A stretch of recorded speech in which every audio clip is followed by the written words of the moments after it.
ہمارے لیے آج کی پہلی تلاوت عبرانیوں 2 باب 5 سے 12 آیت تک۔ پس اس نے اس آئندہ جہان کو جس کا ہم ذکر کرتے ہیں فرشتوں کے اختیار میں نہیں رکھا، بلکہ کسی نے کہیں یہ گواہی دی کہ انسان کیا ہے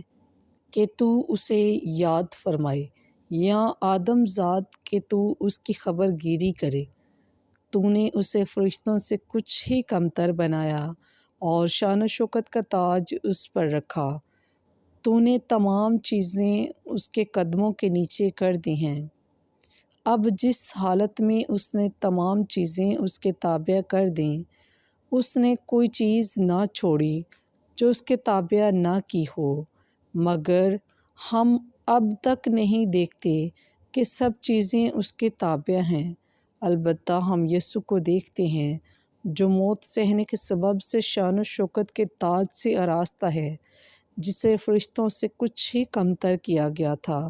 تاکہ خدا کے فضل سے سب کے لیے موت کا مزہ چکھے،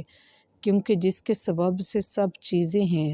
اور جس کے وسیلے سے سب چیزیں ہیں، اسے یہ مناسب تھا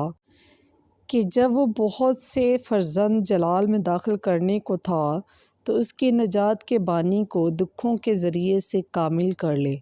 کیونکہ پاک کرنے والا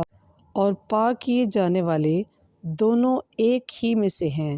اسی لیے وہ انہیں بھائی کہنے سے نہیں شرماتا، چنانچہ کہتا ہے کہ میں اپنے بھائیوں میں تیرا نام منتشر کروں گا، جماعت کے درمیان تیری حمد کروں گا۔ بس پاک کلام کے پڑھے اور سنے جانے پر خداوند کی خاص برکت ہو۔ خداوند کا شکر ہو۔